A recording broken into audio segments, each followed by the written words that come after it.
Hello again. Dan Alasso here from History for Today. And today I want to mention the way that I'm using some of the tools that I've described before in a new project. I'm on a little task force this summer at my university trying to develop an equity certificate program. We're in the very early stages so far where we're exploring the meanings of equity and social justice in a variety of different disciplines that the various faculty on the team work in. The idea will be to develop a program that incorporates insights from all of these fields. One of the earliest results of this so far is that we're all reading a lot of different articles and contributing them to a team file where we can all comment.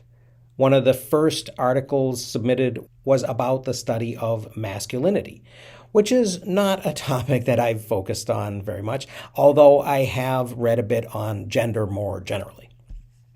So I downloaded the article from the team site, I added it to my new Zotero folder on equity that I've just made, and then I read and I highlighted it on my iPad version of Zotero.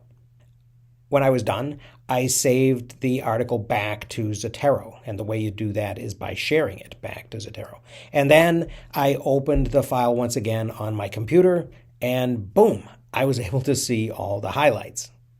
And it was super exciting to me that this worked. This is a feature of the new iPad and desktop Zotero betas. And I actually had to update to the latest version on the desktop in order to make it work. From there, I was able to copy a quote that I had found interesting on the idea of invisibility into my Obsidian vault. I returned to this and I added some of my own thoughts. Since, as I have frequently mentioned, I really don't want my vault to be filled with just quotes that I haven't really thought about and processed. I also tagged the entry as a hashtag note, and I gave a reference, the author and the year, which will enable me to find the content in Zotero if I need it again, and to cite it appropriately. I then went into Research Rabbit and I looked at other articles on both sides of this one, things that it had cited and newer articles that cite it.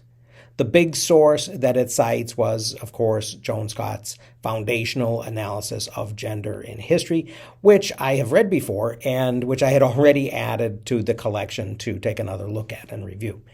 There actually weren't a lot of articles following this one in this case.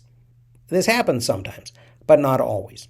I had been searching in my library catalog earlier for books and articles on social justice and history, and I had found an article that looked interesting. It has a lot of activity on both sides that I can explore. Although I think I'll probably wait until I've actually read the article and have decided what I'm interested in taking from it. And I should say, it's very easy when you're using shiny new tools, such as Research Rabbit and Zotero, to fill up a collection with things that look interesting, and then to forget to take the time to actually look at them. And this especially happens when you're kind of in the zone, finding new stuff and following trails of references, which Research Rabbit makes incredibly easy.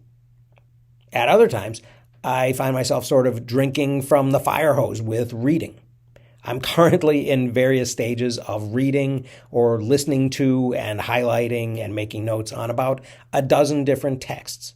Sometimes I get a little bit ahead of myself and create log jams, getting the content into my notes in Obsidian. It's kind of a balancing act, but in the long run, all of these activities support the goal of discovering new ideas and then figuring out what I want to do with them. This is especially true for me when I step a bit outside of my comfort zone and explore a new area. For example, this new area of what other people think equity means. A big part of being able to move forward, I think, is to admit that I don't completely know what it is, and I haven't completely decided what I think about it, and then to listen to what other people think. That's not to say that I will end up agreeing or accepting their perspectives 100%. That's particularly difficult, of course, in a politically fraught area like social justice. But maybe that's the point. In any case, this is a project that I'm in the very early stages of working on right now. And this is how some of the tools that I've talked about before are facilitating that exploration.